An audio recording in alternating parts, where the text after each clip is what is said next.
Welcome back to the Wholesaling Inc. podcast. I'm your host, Brent Daniels, Mr. TTP, Mr. Talk to People. And on today's podcast episode, we're talking all about pre-foreclosures.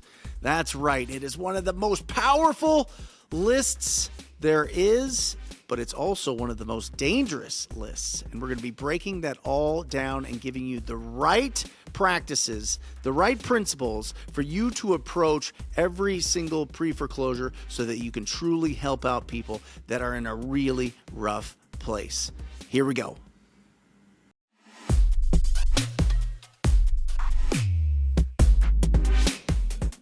Welcome to the Wholesaling Inc. podcast. Michael, Frankie, how are you? I'm doing good. Thank you for having me, Brent. Appreciate it. Where are you located? I'm in Kansas City. We got Chiefs and we got some barbecue. That's about it, but we're proud of it. Not only that, but you have really excellent niche data, and we'll get into that in just a little bit because I think it's really, really, really important, especially when we're starting out in our real estate journey, that we spend the most time with the people that have the potential to do business with us. And what that really means in what we do is the people that are looking for speed and convenience, the people that are looking for some help selling their property, or maybe they're going through a situation that they don't fully understand, so they need to be educated on that. So tell me, I know that you are a master at the pre-foreclosures, and that's really been the niche that you've made a name for yourself. So how did that all happen, and why work with these people? I mean, aren't these the hardest list? Isn't this the hardest list, right? They're getting calls from everywhere. They're getting bombarded all the time. They're getting a lot of attention. Why would that be a good list for us to go after to help these property owners and to find some great deals? You know, it's super interesting. I came from the teacher background. I actually taught ninth graders algebra, which, believe it or not, is probably a harder sell than getting a house at 50 cents on the dollar. But I saw that was not going to be something that I was going to do for 30 years. No matter how much I saved or budgeted, it just wasn't enough. So I found myself wanting to get into real estate. Fortunately, my folks had a nice job for many years before that. And I said, hey, look, I don't know what I'm doing in real estate, but if you guys will fund a deal, I will do all the work. We can go 50-50. So for about a year, I found properties off of auction websites and different things. I don't know if you remember Hubzu. Oh, yeah. From many years ago. But I bought a few houses off of there. I did all the work, made a little bit of money on these properties, but not enough to make a living on. And I found myself in a situation pretty quick that I either needed to go all in on real estate and quit teaching, or it just wasn't going to work out. So I left my job in teaching and went into real estate, which it was a bold move at the time with having very little money in my bank account. But 6 months go by. I'm flipping a few houses. They're breaking even. They're losing a little bit of money. I'm buying these houses mostly from realtors off the MLS, etc. They exaggerate the ARV, minimize the amount of repairs, thus breaking even. And I came to a point where I happened to be in a spot where I might lose my home. I was in a very, very bad spot financially. And I was working on this property. I was actually finishing up the repair request. The closing was the next day. I was due to make $20,000 on this property. It was going to be what got me out of the poorhouse. Well, as I was doing those repairs, I got on a call from the appraiser. The appraiser says, hey, look, this property appraised for $20,000 less than the contract said, thus wiping out in any of the profit that I was going to make. I got off that phone call. I go to the side of the house, kind of put my paintbrush and all the stuff that I was working with down, sit on the side of the house, and Brent just wept. Mm-hmm. I was in a bad spot, as many of you listening to this probably have been in. And for about an hour, I just sat there and felt sorry for myself, didn't know what I was going to do next. But something within me kind of arose up and was like, you're not going to be that guy that doesn't provide for your wife. You're not going to be the guy that doesn't provide for your family. You've got to figure it out. So over the next, couple weeks, I'm trying to figure out what to do next because I still don't have a whole lot of experience in real estate. But I'd done some deals, but I was like, I know I can do this. So I'm sitting on my back deck, Brent, and my wife is like, look, Michael, you need to get out there and do something. Like, you've got to provide. So I pull out my phone, I scroll through Zillow, and there was a little property with a red dot next to it. The red dot meant pre-foreclosure. Knew of pre-foreclosures, but had never bought one. This property happened to be about a half mile from my home, oddly enough. So I decide, well, I'm just going to walk over there and see what happens. I have no idea what I'm doing. So I get over to the house. Property's on Aspen Street in Lee Summit, Missouri. And I walk up the driveway. Heart rate's going 200 beats per minute, just freaking out because I'd never done this. I knocked on the door. I figured the guy would cuss at me or spit at me or kick me out of his lawn or whatever. But I just said, hey, my name's Michael. I happen to live in this subdivision too. Noticed your lender was giving you a little bit of a hard time. I just wanted to see how I could lend a hand. And instead of kicking me out of his house, he welcomed me in. He talked to me for like a good 90 minutes, spilled out his guts on what him and his wife were going through. And at the end of the conversation, we ended up, filling out a purchase agreement. I got it under contract. I signed that a few days later for about a $50,000 profit. And all of a sudden, Pandora's box was opened in my head, and we were off to the races, and my life's never been the same ever since. Wait, how do you go from doing fix and flips where you're breaking even to getting a deal that you wholesale? How did you even know what wholesaling was? Why weren't you wholesaling before? That's a different story entirely. This was actually my first direct-to-seller encounter. Yep. I'd never had an appointment before. I'd never done a purchase agreement of any kind, but I happened to pull something together. We filled out the agreement. Then I was like, well, crud, I don't have the money for this house. So I called up the title company I'd used a few times, and I was like, hey, I have this house under contract. I would like to make some money on it. Like, is there anything I can do to sell it to someone else? And they're like, oh, that's called an assignment. And I was like, oh, well, goodness. So they were like, here's this agreement. Go find a buyer, have them sign this, bring those two documents together, and we'll write you a check. And it's funny how things that are so simple can make us so much money. We just have to get past the fear of doing the things that we're afraid of doing. Well, and another just golden nugget in there, Michael, is the title companies can help you structure any kind of deal, whether it be creative finance, whether it be an assignment, whether it be a novation deal, whether it be, helping you connect you with money guys for flips or contractors. I am telling you, it is a hub on the wheel, that title company and escrow officer and or closing attorney, depending on where your state is. Guys, it is absolutely critical that you get referrals for that person because it'll make or break your first few deals for sure. And then you could go and experiment with other people, but find somebody that's got a lot of experience and that's going to help walk you through. And I'm telling you, the title companies see every deal. They see every type of deal, and they love working with us. So reach out with confidence. Don't be scared. Because Michael, the first time I heard a title company, I was like totally intimidated. They have the most beautiful buildings. They have the most beautiful boardrooms. They have the most beautiful front reception areas. They got all these things, right? They're these big corporations. You're like, I don't even know what these people do. They're there to help you out. So make sure that you use them as a resource. So that is incredible. Hey, listen, Michael, you're like every fix and flipper. Right? Rely on wholesalers or agents or the auction essentially to get deals, right? Don't go direct to the property owner. Don't go and learn about their emotions. Don't go sit down with them. Don't really dig into everything that's going on or why they're in this situation or what their real deep motivation, right? We call it Hell Island. Like, what is their current state? What's their desired state? That's Heaven Island. And you went in on your first appointment. You probably got spoiled by it, to be honest, right? Without a doubt. Your first appointment, you go out there and you make $50,000 and save somebody from going through foreclosure. Yeah, it's truly interesting. When I started, remembering how green I was and how far I've come, for the longest time I thought, well, you have to go through a real estate agent to buy a house because that's all I knew. Right? When I started real estate, there wasn't wonderful channels like yours and these different podcasts and things like that. So I was just going off of what real estate agents told me.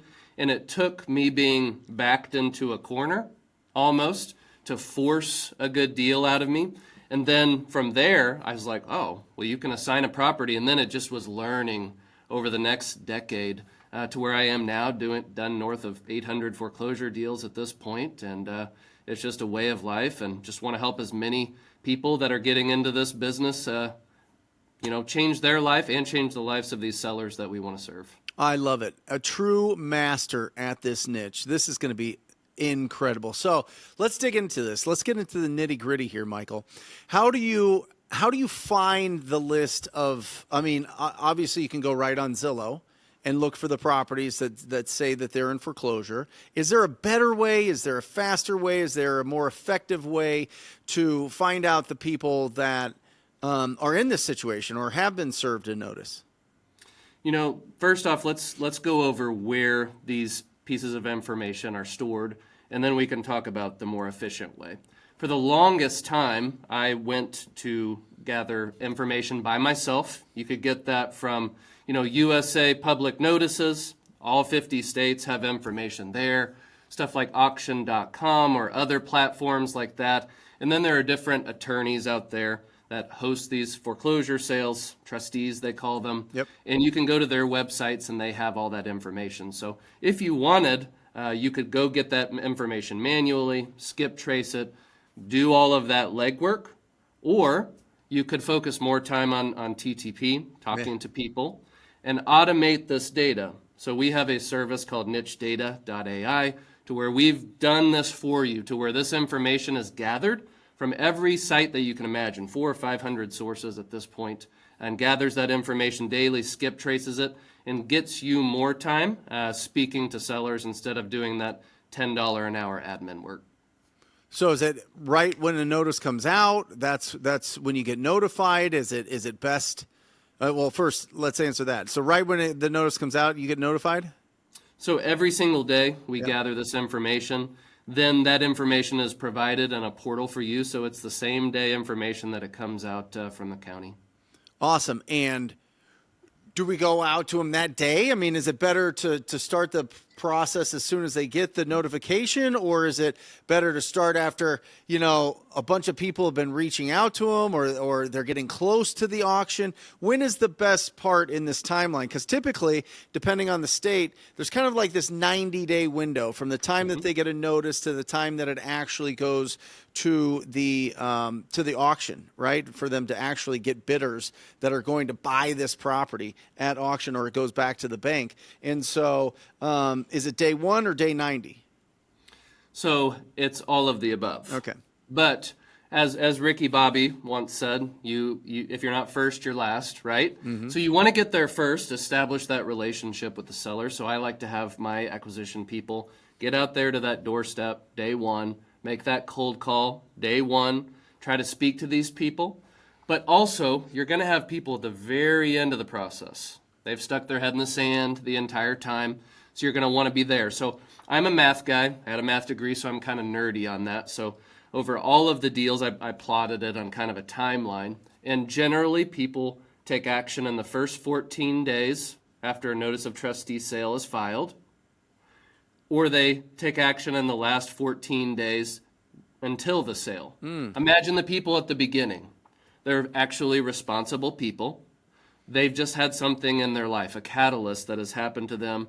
Maybe their spouse has passed away. Maybe they've gone through some traumatic health issue.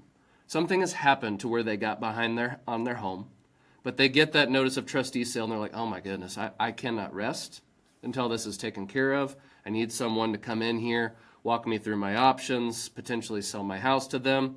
Good to go. Other people, they aren't so fast acting, right? They want to look at other options. They want to wait. They want to procrastinate. It's in the nature of these sellers to do that. So then at the very last minute, when they're up against it, they then reach out to those of you who have been persistent throughout, following up with them, providing value, and oftentimes will sell right before the sale. And how do you open up a conversation with these people? What do you say to them to where, one, you're being compliant and we'll get to that in just a second, because this really is a trap that I see for a lot of, really excited real estate entrepreneurs.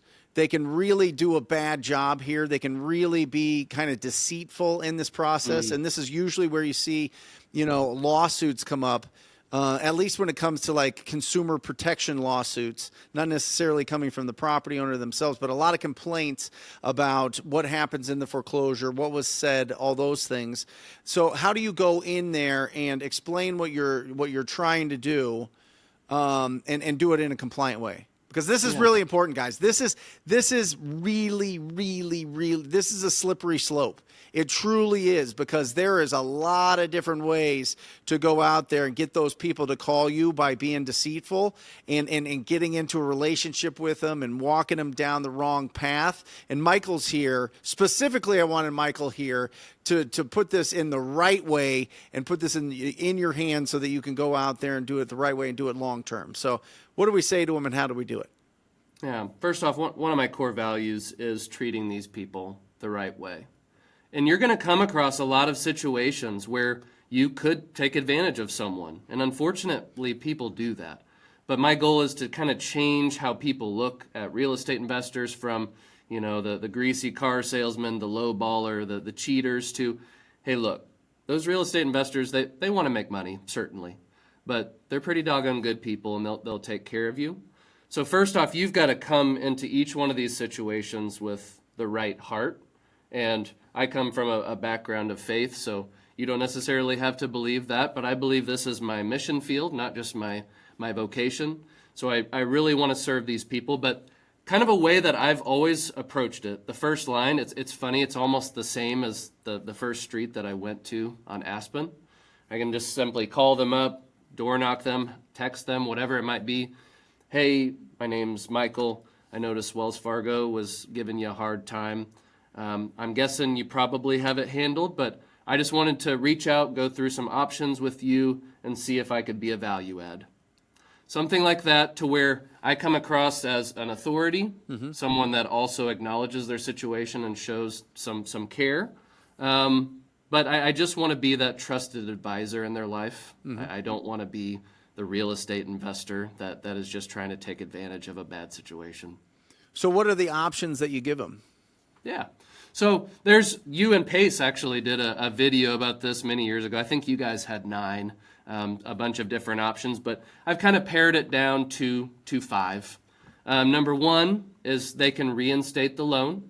Reinstatement just means, hey, you haven't made a payment in 6 months. There's interest, there's fees, etc. Maybe you're $15,000 behind. Okay, do you have a way of bringing that current? Maybe some family members can help you with that. Maybe you can get a short-term loan, whatever it might be. Walking them through that option to see if that is viable. Many times it is, many times it isn't. Then you have the second option of a loan modification. I've had many examples over the years where people, maybe they've lost their job. They get $10,000 or $15,000 behind. They regain their job. So now they can afford the payment, but maybe they can't afford the reinstatement. Right. And they're a perfect candidate for a loan modification, but many people, they've lost their jobs. They can't afford a loan modification, because oftentimes you do that, your payment's going to increase. So while they want to stay in the home, sometimes the loan modification's not great. You're just walking them through that process, see if they've spoken to their lender, see if they have filled out a loss mitigation packet to see if they even qualify. Walk them through that. Oftentimes they'll say, hey, I don't have a job, I don't qualify. Or I've gone on this journey with my lender before, and they just don't seem willing to work with me. Walk them through those few options. Then there's the slippery slope of bankruptcy, which is the third option, right? First off, we are not attorneys in most cases. Us new wholesalers. Do not get in a situation to where you are recommending bankruptcy, or you're helping them fill out paperwork, or you're dropping it off at the courthouse. Big no-no. I understand that you're trying to help them and your heart's in the right place, but these are attorney activities. and you can get big trouble for that. So you can mention that bankruptcy is an option. It could potentially delay the sale, maybe even refer them to a third-party attorney, but try to stay far away from there. You can get into trouble. So option 4 is the cash sale. We love the cash sale as an investor, to where you can give them the best offer you can, move on right past that. And option number 5, Pace's favorite, sub 2, to where we can reinstate the loan, we can take ownership of the property, and then perhaps we can have some option down the road to provide some flexibility for the seller, maybe get a little bit of money in their pocket, maybe give them some post-possession time and figure out the next step. But those are the 5 we focus on. Incredible. When you mentioned you go to the door, you give them a call, you give them a text, you send DMs, which one works the best? You know, it's interesting. The best ones that at least in my business are going to be the door knock and the cold call. Mm-hmm. That is the ones that have churned off the most deals for me. And third place, oddly enough, Facebook messages. So how do you find people's profile on Facebook? So obviously you can go skip trace information anywhere. Get the name of the homeowner, right? You know what city they're from. You know what address they're on. You can type that into Facebook, right? And oftentimes if you are a little bit creepy and you search people, you can figure out with a few pieces of information that this is probably them. Maybe they have a few relatives or friends that are the same as the skip tracing, whatever it might be. And simply go in there, shoot them a message that's similar to the opening line that I said. And you can, like their posts, tell them that you sent a DM. And oftentimes you'll get through to them that way. A lot of people are texting. A lot of people are calling. A lot of people are knocking. Not so many people are going that extra step of sending them a message like that. And as you know, Brent, to get these deals, there's some competition out there, and you want to be where other people are not. Yeah. So reinstate the loan, loan modification, bankruptcy, cash sale, sub 2. The last 2, 4 and 5, is them getting out of the house. The first 3 is them attempting to stay in the property and work it out with the bank and or figure out their finances. When somebody wants to stay in the house, they can't do the loan mod. It didn't work, or for whatever reason. They can't reinstate the loan. They can't get somebody to give them a loan or help them to catch that up. The bank's just not willing to work with them. They're not in a position to do the bankruptcy. How does that conversation go to where you're like, listen, like, you can stay in here, but if you don't catch up on this, they're gonna take the house. You know what I mean? You're going to go through this foreclosure. Do you go into all of the ill effects of what happens with the foreclosure? Because, Michael, you were in it, I think, a little bit with maybe getting behind on some payments. I foreclosed on 5 properties. So I know this very intimately, being a knucklehead in my 20s, buying properties and then watching them go down in value 50% in 6 months here in Phoenix, and then tenants not paying the bills, and then adjustable rates ramp up to like 8 or 9% when they were 1%. I was the dumbest guy ever, right? But I went through this, the whole process. Right? And it was on my credit for a long time. I mean, that's from 2000, I think 9, 10. I think they were all done by 9. So that was 2016 before that was off my credit. Wow. That's 7 years where I couldn't buy a property. I mean, there were some programs here and there that they were doing just because so many people foreclosed, but they weren't really great terms. So, I mean, 7 years in the prime of my life. Not really. I think we're all in the prime all the time. But in the younger years where it's like, if I bought more properties back then, when the properties were super cheap, holy cow, what a difference that would make in my life. I couldn't buy any for 7 years. So do you have those conversations with the property owners? Is it appropriate to have those conversations with those? Do you refer them to somebody that's, I don't know, a real estate attorney or something? Like, what are we allowed to say and what are we not allowed to say? I know you're not an attorney, but where do you draw the line? So it's interesting. A lot of these people want to stay in their home. Mm-hmm. And it's not because they love their box with 4 walls. It's just because it's what they know. Sure. And what they're comfortable with. So I have a framework for that particular situation where they're adamant, hey, look, I can't reinstate, I can't do a loan modification, I don't want to file bankruptcy, but I'm staying in my house. They're just adamant for that. Yep. So I have a framework called the box with four walls where we create some dissonance between staying in the house and what could be if they did so. Yeah. So I will often say, hey, look, I know you want to stay in the home. I actually was almost about to lose my home many years ago. I understand what that feels like. I understand wanting to stay where you're comfortable. But let's just do something. I'm not saying that you're going to sell, but if you did, paint a picture for me what it would look like 6 or 12 months down the road. Mm-hmm. They say something to the effect of, well, I wouldn't have the foreclosure anymore. I'd be able to move into a 3-bed, 2-bath apartment. I would have 6 months of income in my bank account. My truck was broken down. That would be fixed. I would have a fridge full of food, something like that. They would paint this picture for me. I said, okay, so you have this over here. Your family is secure. All of your needs are taken care of. Now, let's get back to where you are now. There is probably a path for you to stop the sale and stay in the home. But what you have done, unless your income changes, is put a Band-Aid on an infected wound. Sure. Okay? You are then going to have a postponed sale, but you're still not going to be able to afford the payments. We already went over that. Then, here in a few months, if you miss more payments, this is going to loop back around. All of a sudden, you're going to have more arrears, more interest, more fees, and you're going to be in a worse situation in 3 or 6 months than you were if you take this offer here. So, man to man, man to woman, what is best for your family? Over here, freedom, or staying here in the place that you think is your freedom, but it's actually your prison. And people oftentimes will start to think more objectively if they can really see a clear picture and a clear path forward. So I try to frame it in that manner. Got it. And you talk about frames. What does that mean when you say frames? So there's just different ways of thinking about things. So I have the 5-option blueprint or frame. Yep. And I have the box with 4 walls frame. That's just a way of overcoming that objection of people wanting to stay in the house.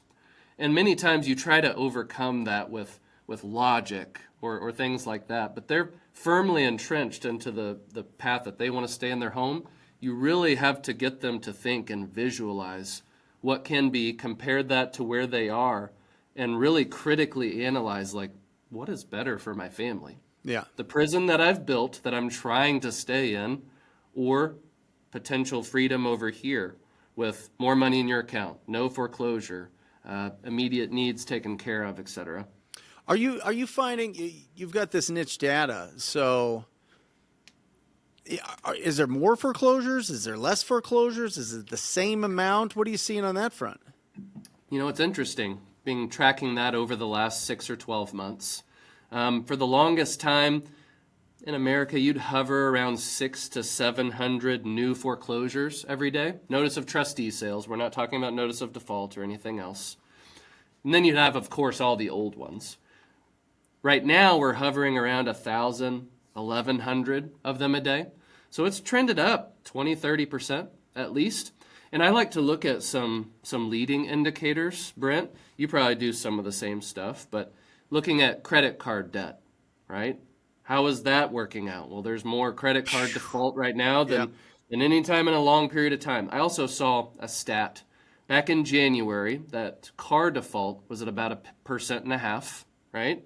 I looked at that stat a few months ago, or last month actually, 6.5%.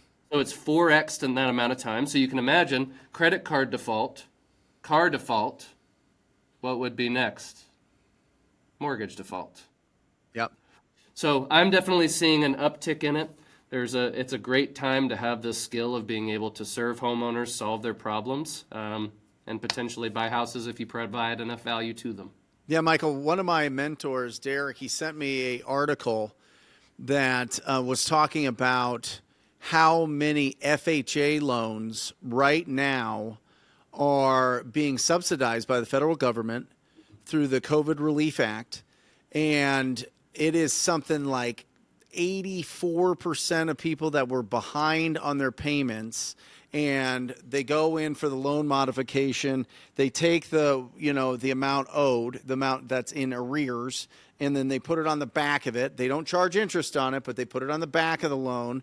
They work to get about 20% of the payment as opposed to the full payment. So if somebody was paying $1,000, now they can pay $200, but that $800 a month is also getting added on to the back of the loan. So they're getting more and more and more into debt, and still with 20% of that payment, monthly payment locked in for like a year or 2 or 3 years sometimes, they're still 84% behind on there. And so there's going to be something that happens there, Michael. There's going to be, it's like 650,000 loans or something. Yeah. It's a wild statistic. I mean, take some time, guys, and just Google it and research it. But it is shocking the amount of subsidy going on with FHA loans specifically. And that can't go on forever. I mean, it just can't go on forever. So I think that there's going to be even a more uptick. Maybe it's something where, it's a slow release of these over time, I would assume. They got some smart financial people doing that. But are you hearing about that? Are you seeing that? Tell me about that. Yeah, so those zero interest second mortgages are called partial claim mortgages. And I've been nervous about them since early COVID, 2020, 2021. I remember it when those deferments started coming out. Early COVID, I was at my sister's wedding, right? And I was talking to one of my cousin's husbands, and he said, yeah, we got an offer to not pay our mortgage for 24 months. I'm taking it. And I'm like, bro, if you're going to do that, you need to set this money aside. There's no way this is going to go well. They're going to want that money at some point. So for a long time, people were on deferments, 18 or 24 months. They did not have to pay their mortgage. Well, then from what I saw, the big lenders started having a problem financially because they really needed income from those. So they started selling the loans. Wells Fargo to Chase, whoever it might be. Then I started seeing a phenomena where the new company that bought that loan changed the terms of the loan, and they were saying, well, it's no longer at the end of the loan. We want that 18 months right now. Then they started putting these properties into foreclosure, and of course people weren't responsible in putting this money aside. They were buying Prada bags and Gucci shoes and whatever else, and people found themselves into bad situations. And I actually, before this podcast, got off a call with a seller in Fairway, Kansas, outside of Kansas City. She's $70,000 behind, is still somehow on a deferment from 2020 and getting COVID relief. And I'm like, how long is this COVID thing going to last? She still owes, about 120 grand on this $450,000 house, so she's going to be fine. But there's a ton of money and equity that she could have had if things were taken care of a long time ago and lenders had been responsible and foreclosed on the traditional timeline. Yeah, I think that I think there's going to be an increase. I mean, you talked about going from 700 a day to 1,000 a day. I mean, that's a over 30% increase, and I think it's going to be more and more. Now, do I think it's going to be anything like 08 and 09? No, I don't. That was just absolutely bananas. The loans that they were getting away with back at that day, stated loans. If you've never even heard those terms, good. You don't need to know them. It's ridiculous what the banks were getting away with back then. But yeah, I just don't see. I just don't think that it's going to go to that point. I think that it'll still be interesting to see the uptick, but it's not going to totally crash the real estate market. But I think it is. Listen, if it's a strategy that you don't have a tremendous amount of marketing budget, you can't pay for paper leads, you can't pay for pay-per-click, you can't send out tens of thousands of mailers. You know what I mean? You don't have relationships built with people referring you all these deals like real estate agents or other investors or that type of thing. You need to get into hustle season. You need to talk to people. You need to pick up the phone or go to the door and have a quality conversation with the property owner and see if you could solve their problem. And the way that we solve them most of the time is a cash offer. At least our business, it's a cash offer. They don't want to deal with this anymore. They don't want to have a foreclosure on their credit. They have some equity, and they just want to get out of it. And oftentimes these properties are in really, really rough shape, right? But if you don't have a budget for marketing to have people call you, you have to call them. You have to reach out to them. That's the only way that you're gonna have that the opportunity to help that person out of that situation. Well, it's interesting. You would think that this strategy is only for the newbie, the people without any marketing budget. I don't know if you've seen it down in Phoenix, but across the country, I'm in a group called Collective Genius, and a lot of us have seen our ROI on traditional marketing kind of compress a little bit. I do a lot of traditional marketing myself. Some billboards, some TV, some direct mail, things like this, right? Yeah. But I saw a stat, a graphic rather, that showed that single-family housing sales in 2024 were the lowest that we've seen in 30 years. Yeah. Even including times in the recession. So what does that mean?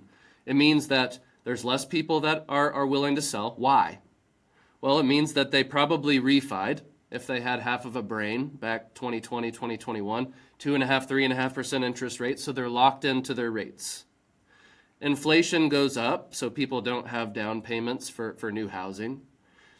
Interest rates are 7%, give or take, right now, so people just can't afford that. So what does it lead to when people want to sell?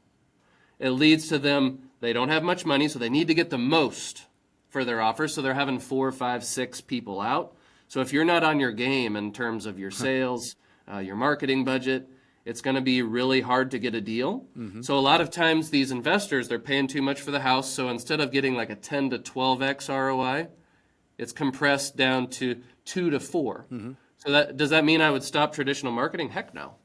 It still works. I love it. But at the same time, does it make sense for the bigger shops doing 5, 10, 20 deals a month? Does it make sense to have a bolt-on direct to motivation arm? I think so. And are you talking cold calling team? You talking door knocking team? What are you talking? What are you seeing in Collective Genius? What are they doing? That incredible. Well, a lot of those guys, they're spending hundreds of thousands a month on marketing. So they're doing all of that stuff we just talked about, the traditional marketing. Yeah. But they've seen a compression of the amount of deals that they can do and the ROI that they're getting. So they're always looking for an edge. Mm-hmm. So it's like, hey, well, why don't you come over here, go to the direct to motivation route, and hire a cold caller that just focuses on these deals. Hire a door knocker that just focuses on these deals. Hire someone that is a follow-up specialist or researches vacant homes that these guys come across. And then all of a sudden you might find another deal a month if you're smaller, deal a week if you're a little bit bigger. What do you pay your door knockers? So they're all commission for me.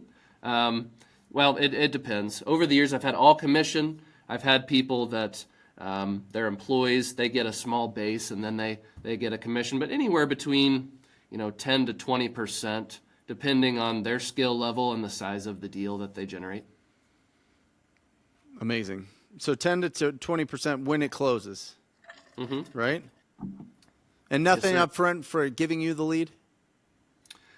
No, because usually we're providing all of the prospects. We call these prospects. They're not necessarily leads yet. Right. Once we get a hold of, we then give those to our acquisition people. They go work on it, and they just get paid on the close.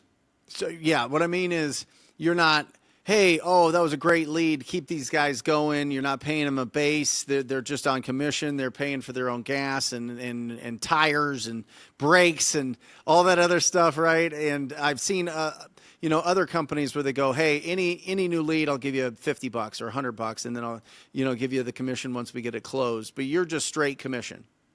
So we have a couple of different packages. One, they're all commission. They're going to get a higher percentage of the take. The 20%, not the 10.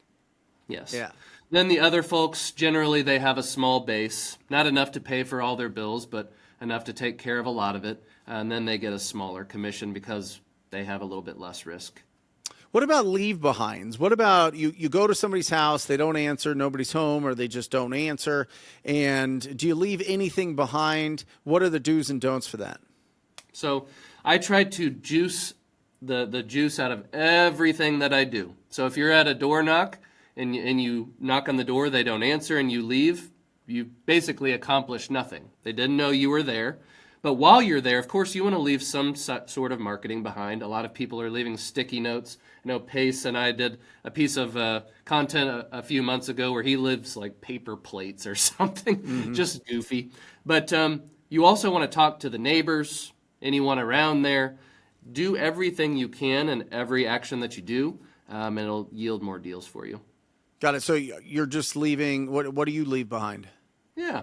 So we often will leave behind a door hanger, just leaves our phone number. Oftentimes it'll have a QR code that'll go to a website that kind of educates people on that 5-option framework that we've discussed. Sometimes people will leave sticky notes, just like, hey, give me a call type thing. Anything like that just gives you a chance to have a conversation with the seller down the road if they're open to it. What shouldn't you leave them? What shouldn't you leave them? You obviously have something in your head. Well, there is the I am part of the bank, call us type leave behinds. There's the fake parcel, we try to get a hold of you leave behinds.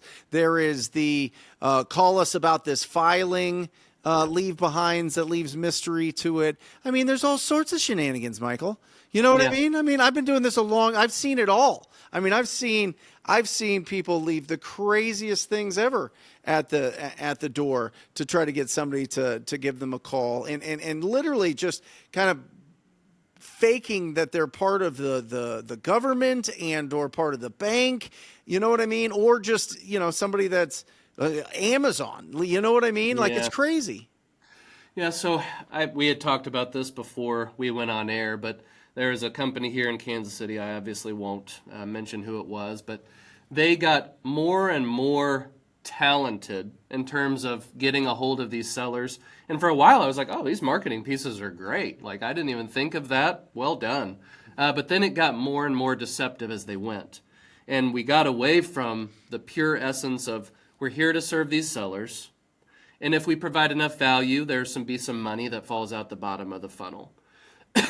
But we got to the point where we were doing deceptive tactics. Like you mentioned, hey, we're trying to pretend that we're an extension of Wells Fargo. We're actually one of their workers. They sent us out here to talk to you about a loan modification or whatever it might be. So of course, people immediately have trust with this, so they give them a call.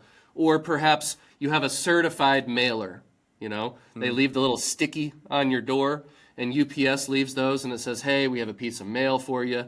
Give us a call. Well, they would put their logo almost in the same exact spot that UPS would, same colors and everything. It's just deceptive. Guys, do not do that. Okay? Have the seller at interest first, yourself way down the road, right? Do the right thing. Do not leave these things. You'll end up in a world of hurt. This particular company ended up in a class action lawsuit. I think they had to settle for about $1.5 million. So there's big problems when you come to deceptive tactics like that. Yeah. Listen, guys, Michael just went through the 5 steps here. Hey, can you reinstate the loan and get out of this? Can you do a loan modification with your bank? You're not filling out loan modification forms for these people. Let them do it with the bank. Let them handle that. Bankruptcy, don't touch it. I mean, if they're going through it, get a bankruptcy attorney and don't even refer them a bankruptcy attorney. Just let them do their thing. The other 2, cash sale and sub 2 here, guys. I see the biggest and Michael, let me know your thoughts here. This is what happens in Phoenix. One of the biggest the biggest issues that arises is when a investor goes out there and says, I'm going to take care of this and you don't have to leave the property. You can stay in the property. That's where you get caught. That is where you are totally misleading. You're going to totally rip them for all their equity. You're going to totally just trick them into maybe, we'll give you 2 years prepaid rent and we'll just take over your loan and your deed. And now we own your house. And then they go, wait a second, I didn't want to sell my house. This is the number one complaint that these people have when they're going to the attorney generals, when they're going to an attorney and saying, hey, I didn't want to leave my house. I didn't want them to own the house. They said that I could live here and they were going to help me out. Right? That's where it gets really, really ugly. Really ugly. Guys, if you're going to work with pre-foreclosures, they have to leave the house if they sell it to you. I am telling you that, listen, take your own advice. I mean, go talk to an attorney, do whatever you want to do. It's your life. But everything times zero is zero. If you do things the wrong way, eventually all of that profit is going to be sucked back out and you're going to lose it all.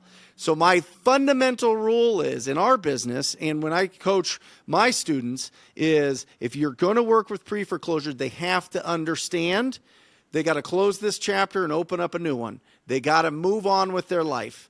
This whole leaseback type of thing, this whole creative thing, this whole sign the deed over and do these type of things, stay away from it. You are buying the house, or they're going to work with their bank to stay in the house. They're not working with you to stay in the house. That is a huge part. And I will be really loud about that going forward, because the shenanigans that have gone on with pre-foreclosures is under the spotlight. I am telling you, that's when people get really, really, really angry. That's when people end up on the news. So I call these deals Frankenstein deals, where you're just piecing things together and it's like, oh, you have a ton of equity. Well, you can stay for a few years. Well, maybe I'll sell it back to you down the line. We'll do this, that, and the other. Number one, things end up going wrong. You want to lease back a house to a person for more money than they could even afford before. It's generally not going to work. Well, then what's going to happen? Well, you might be nice for a while, but eventually you're going to have to evict them or do something. Then who's the bad guy? Yep. Right? So I've done all these things, not in a deceptive way. We've always been upfront with what's going to happen. But what happens at these deals? Oh, you buy a house that has a bunch of equity. There's people in there. Then all of a sudden, you have to go through this long process. Your cash conversion cycles forever. Then all of a sudden, you have this tenant, the roof goes down, the HVAC goes down. Well, who's going to pay for that? And then if you can't afford that, then they have bad living conditions, and that opens up a whole new can of worms. Mm-hmm. Guys, as Brent said, if you're going to do these deals, you need to be able to buy the house, transition them to the next thing, or kindly give them the resources to where they can stay. Yeah. You can do black level ninja stuff, but guys, that just leads to problems. Ask me how I know. Seriously. I mean, it really does. Everybody just... Listen, these people are obviously in financial distress, right? And they need help, and they need somebody that's going to be honest with them. And you got to be really honest, because there's other people that won't be honest. And they'll say, you can stay in here and we can give you all this stuff and don't even worry about it. We'll take care of everything. And then all of a sudden, you know, it's 2 years down the line and these people are getting an eviction notice and it turns into an absolute mess. Yeah. And I promise you, no jury is going to side with the rich investor. None of them. None of them. So just be smart. You can go and be of service, but know where your service ends. Know what is appropriate, what's not appropriate. Don't act like the bank. Don't act like you know bankruptcy, like you're a bankruptcy attorney. Don't go there and tell them that they can stay in the house because it's an easier conversation. Have the tough conversations. If you can buy the house, great, buy the house. If not, there's going to be how many a day? 700 a day. 1,000 a day. There's so many down there in Maricopa. It's unreal. So guys, when you have a lead, you don't want to have to convince them. Nope. That they're going to work with you, fight and claw to get that contract, right? There's a difference between a sales process and convincing someone. We want to filter through the people that want to work with Brent, that want to work with Michael. Serve them, buy their house, get them to the next phase of your life, make some money. For those of them that you have to convince, they're probably not your client. Yeah. I have what's called a resource guide, to where it has every resource a seller might need that's in foreclosure. Maybe it's food banks, maybe it's clothes drives places that give grants to people that are out, they don't have any electrical anymore and they'll get their electric turned on. Just anything like that. And if they're those types of people, give them that resource and you've served that person and move on, and maybe you can work with them down the road. But do not sit there and try to beg these people to work with you. They're not your clients yet. Filter for the ones that are ready to move forward. Yeah, I mean, we've done thousands of deals, and I'm telling you, Michael, every single time, when you look at the options of what they want to do, every deal that we do that's either wholesale or a flip deal, they understand I have to sell this. They've made the decision. They're selling this property. Every single one. You know what I mean? You don't have to like figure out this weird way to convince people not to sell their house. They're selling their house. That's the point. And if you do that, you're gonna have a really long, successful business, and you're gonna sleep well at night. And Tom Kroll, who created this podcast, created Wholesaling Inc., tells me all the time, success is a good night's sleep. It is. And that should be the North Star. And so just understand that other people are going to beat you out. They will. Other people are going to have different techniques, and they're going to be able to do this and that. But in my opinion, and you can run it by any attorney you want, my opinion is if you're working with people in pre-foreclosure, they need to understand that they need to get out. Or sit down with an attorney and a video and on camera and record it and say, I'm going to make hundreds of thousands of dollars on your property, if not more. You are not going to own the property after you sign this document. I will own this property. You understand that me paying to catch you up on this loan and you staying in the property for 2 years means that you no longer own the property. I own the property, and that's what's going on, and really disclose absolutely everything. But nobody does that, Michael. No, they don't. And sometimes people are so excited to get their first deal, they don't even mean to do something wrong. They're just like, oh, they signed the contract, let's go do it. And then they realize, wow, we bought the house sub 2, but we didn't explain anything about this transaction to the seller. And then, like you said, down the road, there's going to be a tough conversation or situation. Well, another one, just I know that this conversation is going long, but I think it's so important. I think people really need to understand the power of helping people out of foreclosure. It is wonderfully rewarding. I am telling you, the most hugs and the most crying and the most celebrating and the most Christmas cards that we receive are from people that were able to not have a foreclosure on their record for the next 7 years.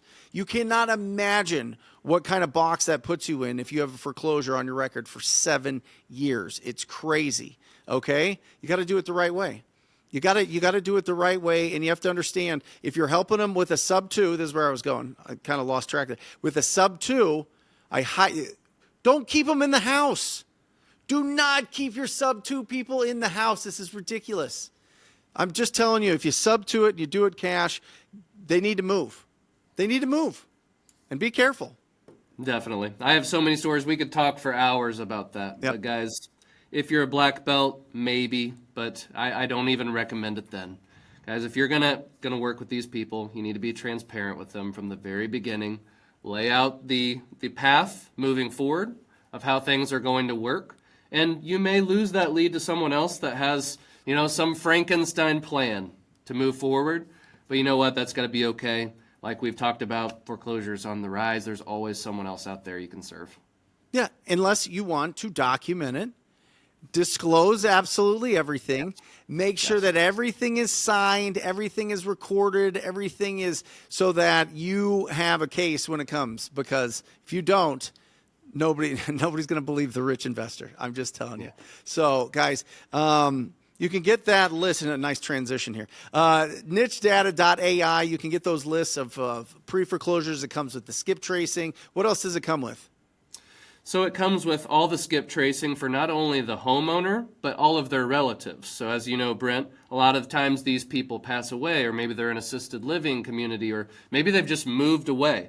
A lot of times you're needing to get a hold of the son, the daughter, the heir, whoever it might be. So we provide you all of the heirs information, contact information, addresses, phone numbers, as well as all of the property information. So all the beds, baths, taxes, anything that you'd want to know, equity, any of that type of stuff we provide for each data point. Awesome. Guys, check that out. Is there a coupon code we can give them for listening to this? I know if you use the code TTP, like talk to people, is there any benefit to that, or is that just a benefit to me? We'll make sure that there's something for TTP. I'll have Brent put it down in the description after we're done. Awesome. Well, Michael, so great to have you on here. I've got several students that speak really highly of you and your community. Tell me a little bit about that. You teach this and teach it the right way and really get nitty gritty with the techniques that you use helping people in foreclosure. So where can people find that information? Yeah, so if you want to go get the data, go get a deal, get some proof of concept, then you want to learn more and go deeper and sharpen your axe with a bunch of other people that are doing the same thing. You can check out our community, getnichenow.com, to where we just go not real wide, a couple feet wide in our knowledge, but 1,000 feet deep to where you're really a master of this particular craft. And then over time you can branch out to other things, but we really want to get niche, pun intended, and get really good at these pre-foreclosure deals. There you go, guys. That is Get Niche. What was it? Get Niche. Sorry, I can't even read. GetNichenow.com. Now. I can't read my own writing. GetNichenow.com, guys. Check that out. Michael, thank you so much for being on here. We spent, almost an hour, and I think that this is one of the most important podcasts of the year. I really do. So thank you for being on here. Oh, thank you for having me. It was a pleasure. Awesome.